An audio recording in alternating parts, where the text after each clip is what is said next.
vehicles pitching downrange.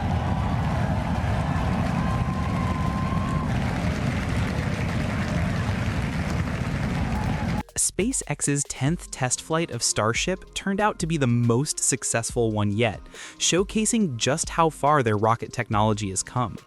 But even though nothing blew up this time, it was far from uneventful. A few strange things happened during the flight, and some big questions are still up in the air, like what exactly went wrong with the Super Heavy booster, why the engine bay burst into flames, why the rocket changed color mid-flight, and of course, what the next steps are. By now, most people have a general idea of how a Starship launch goes, and this one followed a pretty familiar routine. The only unusual part early on was how long the rocket stayed on the pad with its engines firing before it actually lifted off. About 5 seconds or so of just sitting there after ignition. That's likely something SpaceX was testing on purpose. In fact, this whole flight seemed to be about pushing boundaries and trying out new things. Starship is still a work in progress, and every launch is a chance to experiment, which explains a lot about what happened with the booster. The first odd moment came shortly after the rocket passed through max Q, the point where the air pressure on the vehicle is at its highest. One of the engines on the booster failed at that point. It's not unheard of for an engine to go out during ascent, but it usually happens lower in the atmosphere or even during liftoff. Seeing a failure that high up is pretty rare. It might have been a mechanical issue, or it could be linked to how the engines are controlled during flight. Typically, SpaceX slows the engines down to safely pass through max Q, then ramps them back up afterward. Maybe that transition didn't go smoothly for one of the engines, or maybe it was a planned test to see how the rocket handles losing an engine mid-flight. They seem to take a similar approach during the booster's descent. Like the previous test, there was no attempt to bring the booster back to the launch pad or catch it with the launch tower. And there are two main reasons for that. First, the last landing attempt didn't go as planned, so SpaceX still has a lot of data to collect and lessons to learn. Second, in that earlier flight, Flight 9, they reused a Super Heavy booster for the first time and intentionally put it through tough conditions during re-entry. They flew it back at a steep angle, which creates a lot more drag. Instead of dropping straight down, the booster came in more like a spear thrown sideways. This puts extra stress on the rocket's body, basically a giant metal shell at that point, but it also slows the booster down more before the final landing burn, saving fuel. And flying at an angle lets the rocket travel farther, giving more options when it comes to where and how it lands. Back in Flight 9, SpaceX had the Super Heavy booster re-enter the atmosphere at a steep 17-degree angle. That created so much air resistance that it actually bent parts of the rocket's frame. One of the pipes that carries fuel from the upper tank to the engines got damaged in the process. So when they tried to fire up the engines for landing, things didn't go well. It blew up. But on Flight 10, they adjusted the angle slightly, making it less intense. This small change made a big difference. When it was time for the landing burn, everything worked fine, except for the one engine that had already shut down earlier during the climb. Despite that, SpaceX was able to try something brand new with the booster that had never been attempted before. Instead of using the usual 3 center engines to slow the rocket down, they deliberately turned one off and fired up a different engine from the inner ring. The idea was to see what would happen if one of the main landing engines ever failed in a real scenario. Turns out, it works just fine. The booster stayed upright, came down steadily, and hovered for a few seconds using just 2 center engines before finally dropping into the ocean. A lot of people noticed how far it fell after the engines shut off, maybe 100 to 200 meters above the water, so when it hit the surface, it smashed hard and exploded. Now, why didn't they try to catch or recover the booster? Simple, there's no real reason to anymore. SpaceX has already done plenty of recovery tests, and they understand what happens to a Super Heavy after flight. On top of that, this version of the booster is being retired. A newer model, version 3, is taking over. So rather than dragging back something they don't plan to reuse, it's better to let it sink quietly. That also avoids the risk of wreckage washing ashore in another country and turning into a diplomatic mess. But let's not forget, despite all the other highlights, the real MVP here is the Starship upper stage. Up until now, no other ship this year has managed to complete a full engine burn and clean shutdown without something going seriously wrong.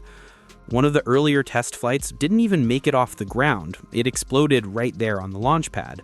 So this latest mission had a lot of pressure riding on it, and it actually delivered.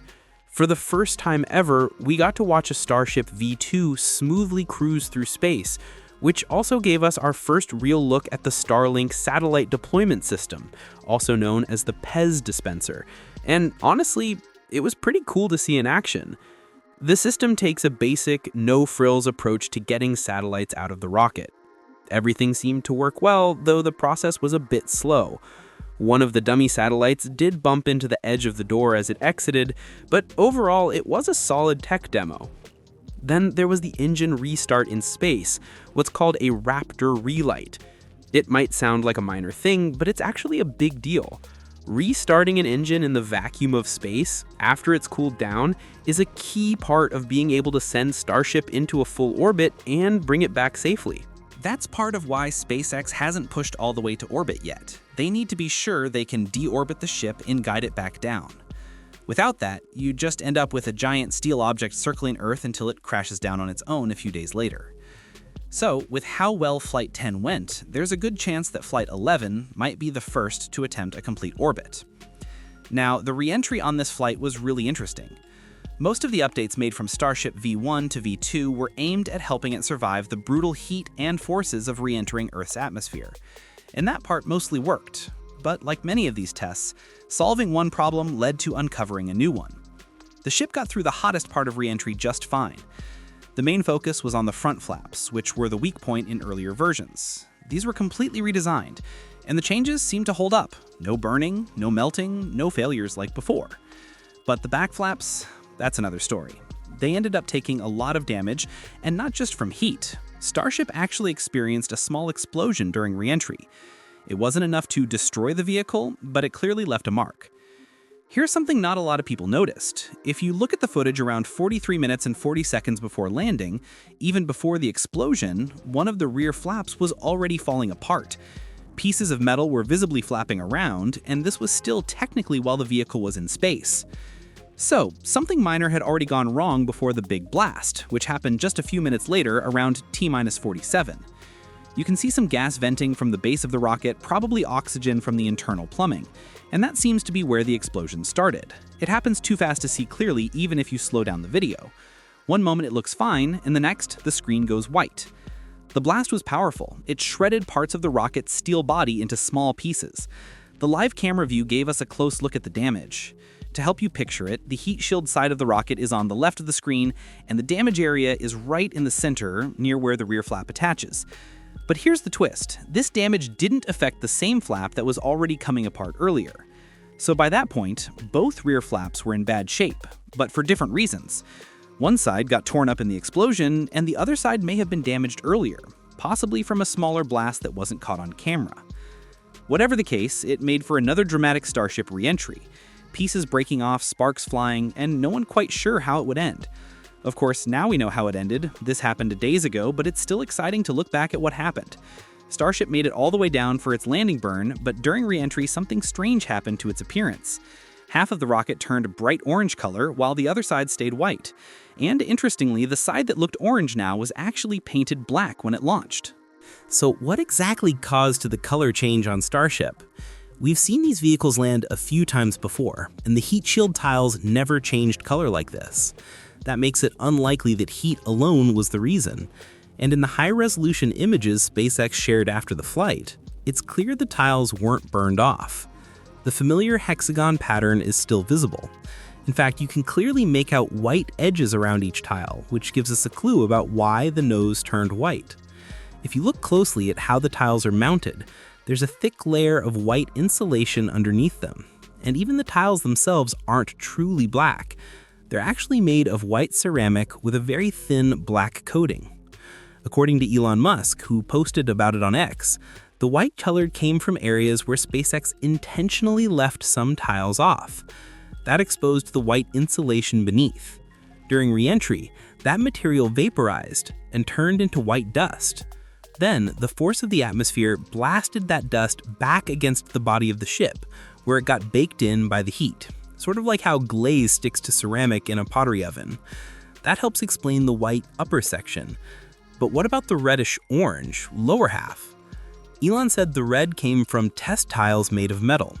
These were swapped in for ceramic tiles as part of an experiment SpaceX had been wanting to run for a while, but hadn't reached re-entry phase on earlier flights. The goal was to see how these metal tiles would react when flying through the atmosphere. Turns out one of those reactions was oxidation. Basically, the metal rusted. If you're wondering how rust could form that fast, the answer might be something called atomic oxygen.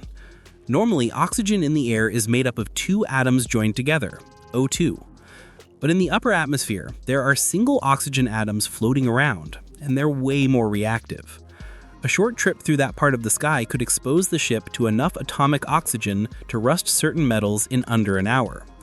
Just like the insulation dust, the rust particles likely turned into a fine powder, spread across the rocket surface, and baked into the heat shield.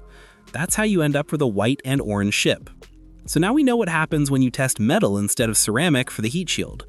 Whether or not it was useful, it definitely looked interesting, and that's still a success in SpaceX's book. On top of that, SpaceX confirmed that Starship's final landing location in the ocean was just 3 meters away from the target. That's only about 10 feet. For a rocket that came back with damaged flaps, that's surprisingly accurate. Of course, in a tower catch scenario, being off by even 3 meters could be a disaster, but with working flaps, it's likely they would have hit the mark perfectly. Elon Musk seems confident about it too. He mentioned on X that the first attempt to catch a Starship using the tower arms will probably happen between flights 13 and 15. That means the current Starship V2, the version used in these recent tests, won't be the one doing the catch. There's only one more V2 left to fly, which will be Flight 11. After that, SpaceX is moving on to the V3 version of the ship. The biggest upgrade in V3 will be the new Raptor 3 engines. These will be a bit more powerful than the current ones, but also lighter and simpler in design. Another step forward in making Starship more efficient and reliable.